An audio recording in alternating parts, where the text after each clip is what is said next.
اعوذ باللہ من الشیطان الرجیم بسم اللہ الرحمن الرحیم جناب شیخ الحدیث مولانا شیخ ابو حماد نصیر احمد صاحب بابائے چغرزئی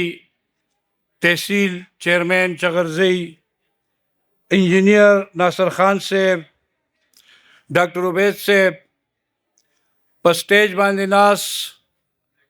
راغلی معزز علماء کرام او ملمنو ما ته مخامخ ناس د علاقې سپین روبو او په اسلام باندې مین طالب علم نوجوانانو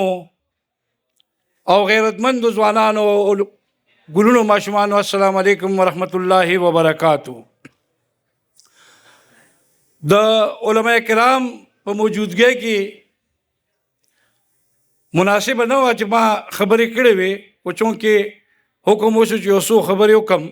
نو یو دوه درې خبرې به تاسو ته کېدم.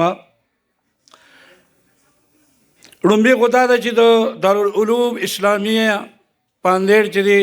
د هغې د انتظامیې شکرګزار یم چې په یو داسې محفل کې د شرکت کولو موقع یې راکړه چې هغې ته بهترین محفل ویلی کېږي او داسې خلکو سره د ملاقات کولو د خبرو کولو موقع یې راته راکړه چې هغه د قرآن حافظان او کوم دغې دي ته بهترین خلک ویلی کېږي. هغه خوش قسمته ماشومان چې هغې حفظ وکړو، ناظره وکړه یا ترجمه وکړه، دغه ماشومانو ته سلام پیش کولو موقع یې راکړه. دې سره هغه خوش قسمته والدین د مبارکباد مستحق دي چې د چا بچو نن دلته ناظري باندې ختم وکړو، حفظ یې وکړو یا ترجمه یې وویله. هغه استادان د مبارکباد مستحق دي چې چا دونه خواري وکړه او دغه نوجوانان چې دي نو دا یې تیار کړل. نو اصلي خبرې خو علماء کرام ناست دي هغې به درته کوي، خو ستاسو دا ګڼ تعداد کې د علاقې خلک چې ما ولیدل نو یو دوه خبرې د دې محفل نه هټ کر درته کول غواړم. تاسو ته پته ده چې د یو علاقې ښکلا چې کومه ده دا زموږ ځنګلات دي او دا هم تاسو ګورئ چې روزانه چېرته په ځنګل کې دا اوچ واښه سوځولو دپاره خلک اور لګوي. نو مهرباني وکړئ دې ته لږ تاسو نظر ساتي په دغه خلکو چې دا ښکلا ده. ګورې خلک به راځي دې علاقې ته، که دا ښکلا زموږ ختمه شوه که نه نو دوی علاقې ته بیا د بهر نه خلک سیلانیان نه راځي. بله خبره دا ده چې دا سیزن چې کوم دی د شجرکارۍ شروع دی نو په دې کې کوشش وکړي چې هر سړي بوټي ولګوي او دا علاقه خپله چې ده دا ښکلا کوي.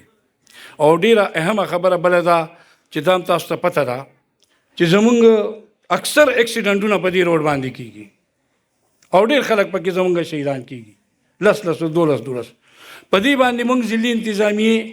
د ګاډي په چت باندې راتلو باندې شاته په ودرېدو باندې سیډونو ته ځوړندېدو باندې پابندي لګولې ده. اگر چې په هغې باندې ښه کافي 80% عمل درآمد شوی دی او کوم ګاډي چې موږ لاره کې وینو نو 5 ګاډي باندې بره خلک ناست دي نو دې ته لږ احتیاط کوي چې کرایي پوره ورکوي نو په چتونو ولې خیږي. زه په آخره کې بیا د انتظامیې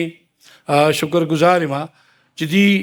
یو داسې محفل ته د راتلو موقع ماله راکړه چې داسې محفل ته په اسمان کې فرښتې پسخېږي او په دنیا کې د شیطان او د انسان په جامه کې پټ د شیطان چې کوم شاګردان دي د هغې په املاګانې ماتېږي. والسلام.